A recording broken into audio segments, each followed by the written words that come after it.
Estamos aqui com o senhor Francisco, que vai falar um pouco agora sobre a questão dos desabrigados, que já completou agora um ano que os desabrigados estão com a situação sem se resolver. Ele vai falar um pouco sobre isso. Senhor Francisco. Francisco Carlos, ex-morador do Morro do Bumba, perdi a minha casa, sou presidente da Associação de Vítimas do Bumba e também sou um dos representantes do Comitê Desabrigados de Niterói. E ao mesmo tempo nós estamos aqui no BI, porque praticamente um ano se passou, nenhuma casa foi feita e essas pessoas estão aqui de qualquer forma entregue à própria sorte, né? Ou seja, infelizmente não tem acompanhamento de assistente social, de médico, de enfermeiro, estão praticamente, isso aqui na realidade não seria um abrigo, né? Abrigo é o quê? O abrigo seria um lugar seguro. Infelizmente essas pessoas estão aqui praticamente, como eu falei, largadas à própria sorte. Faltando de tudo, né? Não tem comida referenciada, os banheiros coletivos, pessoas aqui vivendo com divisórias de tampame, sem espaço físico, né? E ao mesmo tempo, por que nós estamos aqui? Há praticamente um ano atrás, em abril de 2010, justamente no dia 7 de abril, houve aquela questão no Bumba, mas não só foi em Bumba, foi em toda Niterói, onde você teve 170 mortes e mais de 10 mil famílias desabrigadas. O senhor podia falar algumas comunidades que foram afetadas? Sim, são muitas, mas nós tivemos o Bumba, Morro do Céu, Caramujo, 340, Caixa d'Água, Bonfim, né, Preventório, tivemos também a Garganta, Morro do Céu, Maceió, são diversas outras comunidades que foram atingidas, não pela questão da chuva, mas por questões de falta de investimento nessas áreas carentes, porque a maioria dessa catástrofe que aconteceu foi atingida aonde? Mas na área onde não teve investimento do poder público, do poder executivo, que é a Prefeitura de Niterói.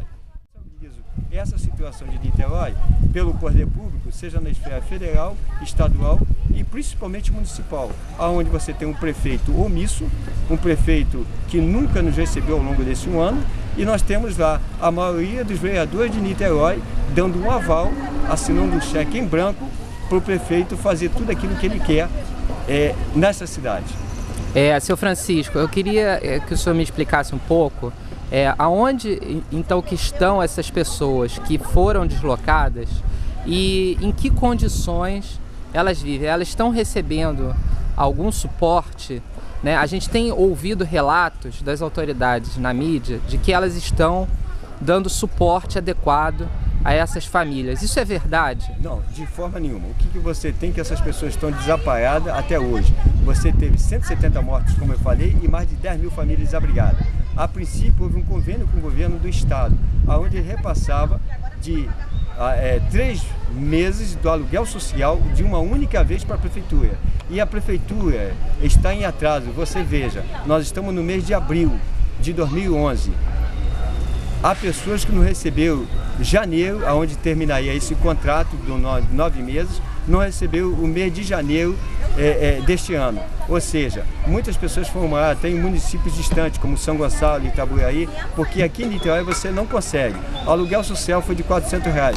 Quando estivemos em Brasília, na Comissão de Direitos Humanos, nós pedimos que esse aluguel fosse para R$600 pelo menos. E nem tanto, após a chuva, houve um aumento das imobiliárias em termos do aluguel, né, aqui em Niterói, de quase 50%. Então um apartamento que custava, uma casa que custava R$500, passou a custar R$750. Visto que o aluguel social é de R$400, não tem como essas pessoas alugar em casa aqui, porque na maioria delas que foram atingidas são pessoas carentes. Então eles se deslocaram para outros municípios. Perfeito. O que acontece? Muitas das vezes essas pessoas, pelo atraso do aluguel social, não do governo do estado, porque o governo do estado sempre que repassava 3 meses de uma única vez. E a prefeitura sempre atrasou 3 meses, 2 meses, como eu te falei, nós estamos em abril e a prefeitura não pagou o mês de janeiro. Isso fez com que muitas pessoas que foram morar, os proprietários pedissem a chave de volta e elas voltaram a morar em área de risco. Então hoje você tem residência onde as pessoas estão morando, mesmo em área de risco, para não ir para a rua, porque até que se queiram voltar aqui para o abrigo, a Secretaria de Assistência Social não permite. residências aqui onde as pessoas moram, que um dos quartos, um dos cômodos, tem 3 paredes, porque a 4ª parede é de barro até quase o teto. Essa é a situação. Muitas pessoas estão voltando a morar em área de risco. A gente está falando de assistência social. Aí eu queria que o senhor me explicasse aonde, para todos, né, que estão assistindo, aonde a gente está exatamente, essa área foi cedida por quem e o que é, e que tipo de assistência social tem aqui. Tem, por exemplo, médicos, psicólogos dados pelo Estado? No mês 6 de 2010, o governador Sérgio Cabral disse que o pontapé inicial foi dado. Ele estava aqui numa palestra, ele é o palestrante para empresários de Niterói, junto com o prefeito João Roberto Silveira, e ele falou que o pontapé no mês 6 de 2010 foi dado. Qual é esse pontapé inicial? Compraram através do governo federal, o governo do estado comprou o 4º GEACAM, que é um outro abrigo que tinha aqui, e o 3º UBI, que são antigos quartéis do Exército, por 43 milhões, para que botasse essas pessoas desabrigadas e ao mesmo tempo construísse casa. Você veja, retirar o pessoal do 4º GEACAM, 150 pessoas, mais ou menos 41 famílias, trouxeram para o 3º UBI para que pudesse dando condições melhores. Isso segundo a própria prefeitura e a Defesa Civil.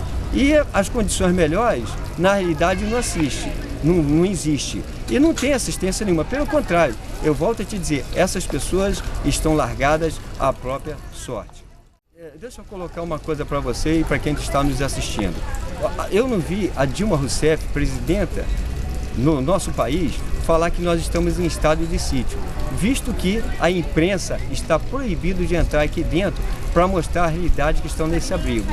Então, se eles não permitem que a imprensa entre aqui dentro, é porque eles não querem mostrar a realidade como está isso.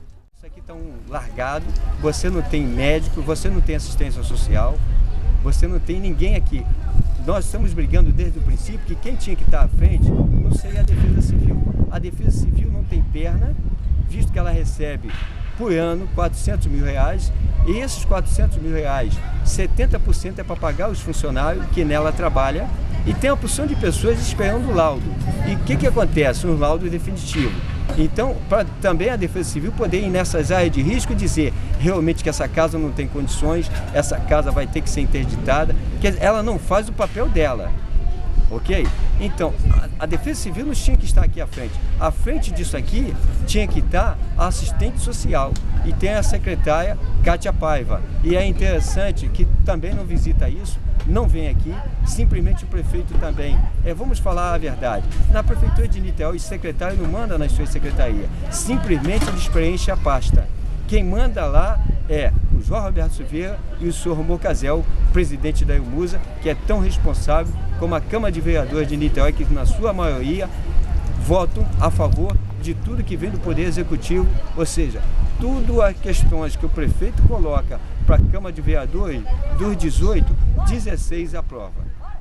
Pessoas que estão aqui são quantas? São cerca de 400, não é isso? Nós aqui hoje nós temos mais ou menos 400 pessoas, e dessas 400, a maioria são crianças que não estão sendo assistidas. Há situações aqui que a criança, quando o tempo muda, começa a chover, ela não tem noção que perdeu a sua casa, simplesmente chora para a mãe pedindo para ir para casa, ou seja, ela não tem mais casa, ela perdeu a casa. Então isso mostra a falta da presença da Secretaria de Assistência Social, junto com pedagogos, junto com o pessoal, com psicólogo, para acompanhar essas crianças. Ou seja, essas crianças não estão tendo acompanhado de uma forma geral. Ok, muito obrigado, Sr. Francisco, e até a próxima semana, porque a gente vai conversar um pouco mais sobre esse tema. Eu que agradeço. Se tivermos de falar, nós vamos falar aqui mais de 12 horas, e não é o nosso caso, mas ao mesmo tempo eu agradeço através do Comitê Desabrigado, da presidente da Associação de Vítimas do Morro do Bumba, e dizer que não só foi o Bumba atingido, foram diversas comunidades em Niterói, como eu enumerei para vocês, e todos estão, infelizmente, num total descaso da Prefeitura de Niterói. Senhor Francisco, eu gostaria de agradecer a entrevista e anunciar aqui já que a gente vai continuar essa conversa, ou semanalmente ou quinzenalmente, o senhor vai informar, né, a população, fazer o contraponto em relação ao que está acontecendo.